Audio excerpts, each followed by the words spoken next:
नमस्कार, मैं शिवानी। बिहारी न्यूज में आपका स्वागत है। खबरों की ओर बढ़ने से पहले एक नजर सुर्खियों पर। बिहार में शिक्षकों को डिजिटल सुरक्षा की जानकारी देने की पहल। शिक्षकों को डिजिटल तकनीक और साइबर सुरक्षा का प्रशिक्षण। बिहार में स्मार्ट प्रीपेड मीटर की नई सुविधाएं। बिजली का लोड बढ़ने पर अब 6 महीने नहीं लगेगी पेनाल्टी। बैलेंस खत्म होने पर भी अब 72 घंटे तक बिजली रहेगी बहाल। नीतीश कुमार का बाढ़ राहत निरीक्षण। दरभंगा में बाढ़ राहत कार्यों का निरीक्षण। बाढ़ प्रभावितों को राहत की उम्मीदें।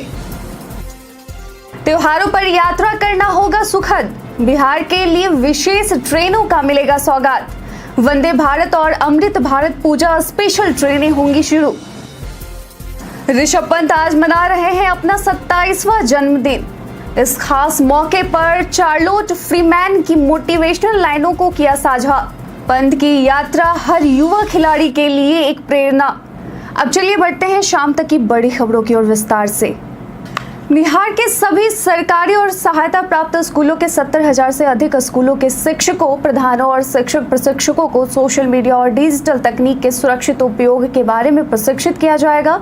यह प्रशिक्षण राष्ट्रीय शैक्षिक अनुसंधान और प्रशिक्षण परिषद NCERT द्वारा दिया जाएगा। प्रशिक्षण में साइबर सुरक्षा, डेटा सुरक्षा, नेटवर्क सुरक्षा और ऑनलाइन संसाधनों के उपयोग पर जानकारी दी जाएगी। बता दें कि इसका उद्देश्य शिक्षकों को सोशल मीडिया के सही इस्तेमाल और साइबर सुरक्षा की जानकारी देना है, जिससे वे अपने छात्रों को भी सूचित कर सके। इसकी तैयारियां शुरू करने को कहा गया है। बिहार में स्मार्ट प्रीपेड मीटर की सुविधाओं में बदलाव किया जाएगा। जिलाधिकारी डॉक्टर चंद्रशेखर सिंह ने कलेक्ट्रेट सभागार में बैठक के दौरान बताया कि बैलेंस खत्म होने पर अब 72 घंटे तक बिजली बहाल रखी जा सकेगी, जबकि पहले यह अवधि 24 घंटे थी। इसके लिए स्मार्ट मीटर में लगे पुश बटन को 20 सेकेंड तक दबाना होगा। यह सुविधा महीने में एक बार विशेष परिस्थिति में मिलेगी।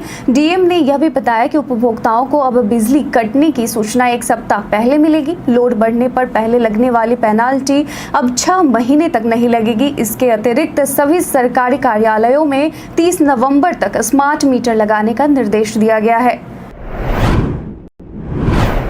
मुख्यमंत्री नीतीश कुमार ने आज दरभंगा में बाढ़ प्रभावित लोगों के लिए राहत वितरण कार्यों का निरीक्षण किया। उन्होंने इंडोर स्टेडियम में फूड पैकेटिंग केंद्र का दौरा किया और बिरौल अनुमंडल के पुनौच गांव में सामुदायिक किचन का अवलोकन किया। फूड पैकेटिंग केंद्र के अवलोकन के दौरान मुख्यमंत्री नीतीश कुमार के साथ जल संसाधन मंत्री विजय चौधरी और कई विभाग के अधिकारी भी मौजूद रहे। मुख्यमंत्री के इस दौरे से बाढ़ प्रभावित लोगों की उम्मीदें बढ़ गई हैं। खासकर कोसी और कमला बलान नदी के तटबंधों के ऊंचाईकरण और सफाई की घोषणाओं के कारण लोग बाढ़ के अस्थायी निदान के लिए डैम बनाने की भी प्रतीक्षा कर रहे हैं। त्योहारों पर रेल यात्रियों के लिए बड़ी खुशखबरी है। दीपावली और छठ के मौके पर रेलवे दिल्ली से बिहार के लिए 4 वंदे भारत या अमृत भारत पूजा स्पेशल ट्रेनें चलाने की तैयारी में है और यह विशेष ट्रेनें खासकर मुजफ्फरपुर और दरभंगा के लिए संचालित होंगी, जहां त्योहार के दौरान भारी भीड़ होती है। सीतामढ़ी और लोकमान्य तिलक टर्मिनल के बीच भी एक विशेष ट्रेन चलाने का निर्णय लिया गया है, जो 4 अक्टूबर से 31 जनवरी 2025 तक चलेंगी। ट्रेन संख्या 05585 में 22 कोच होंगे, जिसमें 13 शयनयान श्रेणी के और 7 साधारण कोच शामिल हैं। ट्रेन रक्सौल से हर शुक्रवार 4:55 में खुलेगी और वापसी में ट्रेन संख्या 05586 रविवार को लोकमान्य तिलक टर्मिनल के लिए निकलेगी। रेलवे बोर्ड ने इसकी तैयारी के लिए संबंधित जोन को निर्देशित किया है। इसमें अभी 1 सप्ताह का समय लग सकता है।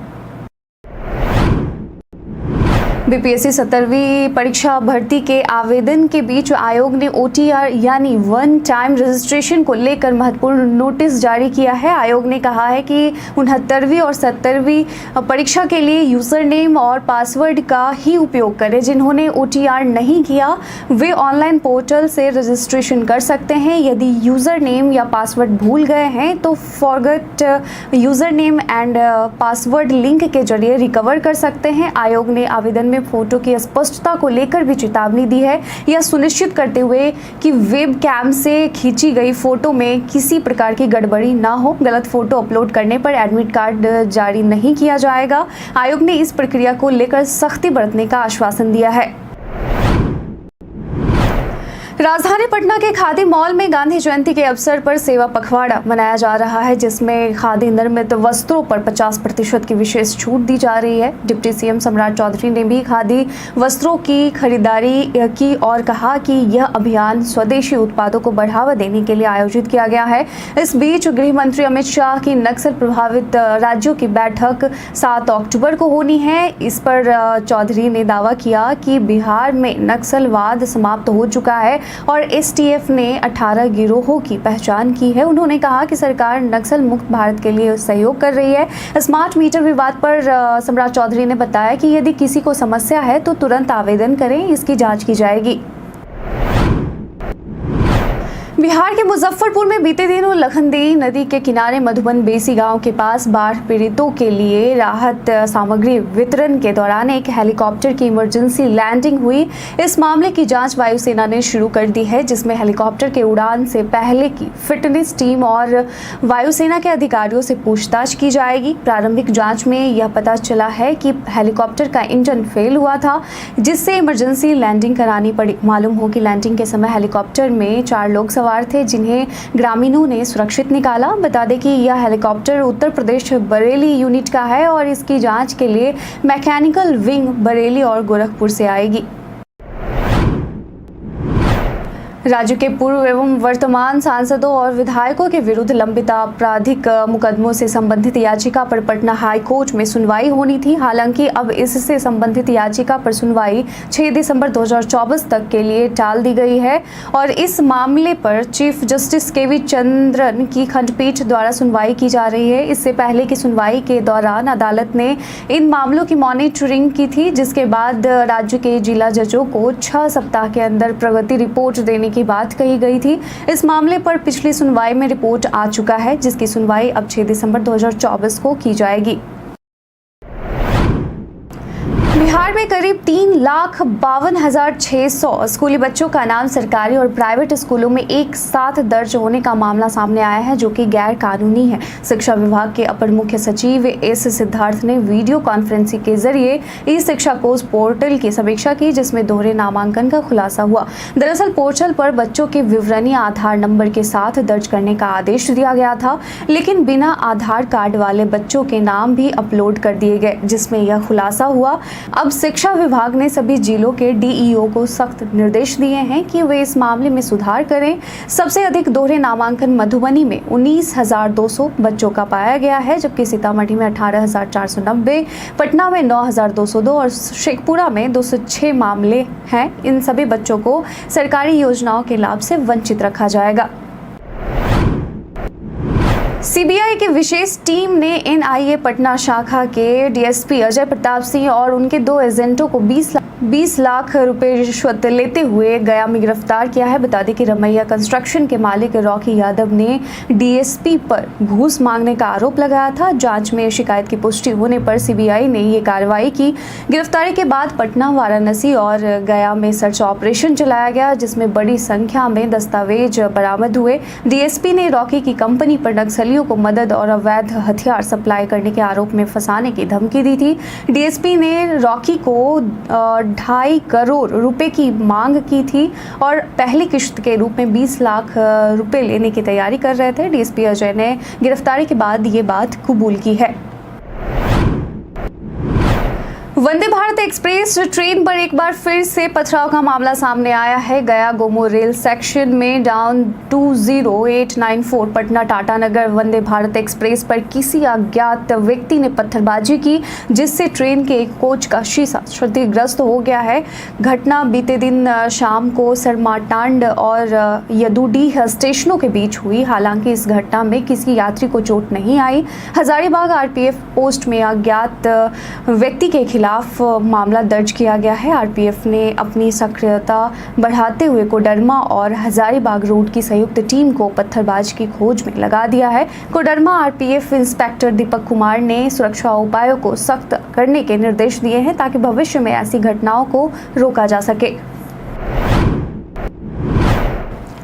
पटना हाई कोर्ट में 2 नए जजों शशि भूषण प्रसाद सिंह और अशोक कुमार पांडे को आज शपथ दिलाई गई। यह समारोह पटना हाई कोर्ट के शताब्दी हॉल में आयोजित किया गया, जहां चीफ जस्टिस के विनोद चंद्रन ने दोनों को पद एवं गोपनीयता की शपथ दिलाई। शशि भूषण प्रसाद सिंह, जो पहले पटना हाई कोर्ट में रजिस्ट्रार थे, उन्होंने गोपालगंज के गोपेश्वर कॉलेज से स्नातक की पढ़ाई की और 1987 में वकालत शुरू की। वहीं अशोक कुमार पांडे, जो बिहार जुडिशियल एकेडमी के निदेशक हैं, उन्होंने इलाहाबाद यूनिवर्सिटी से स्नातक और लॉ की डिग्री प्राप्त की। राष्ट्रपति ने इनकी नियुक्ति भारत के संविधान के अनुच्छेद 217 के तहत की है।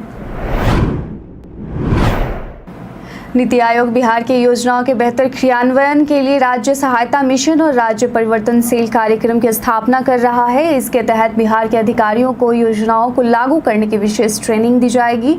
इसके लिए चंद्रगुप्त प्रबंधन संस्थान को लीड नॉलेज इंस्टीट्यूट को चुना गया है, जिसने आयोग को विस्तृत कार्य योजना सौंपी है। नीति आयोग कृषि, स्वास्थ्य, शिक्षा और अन्य क्षेत्रों में क्षमता निर्माण कार्यशालाओं और अनुसंधान का आयोजन करेगा।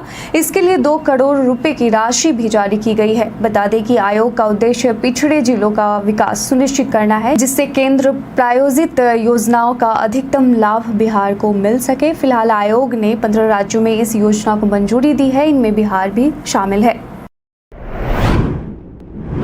आयुष्मान कार्ड धारकों को ही नहीं बल्कि आयुष्मान कार्ड बनाने वालों को भी अब चांदी है।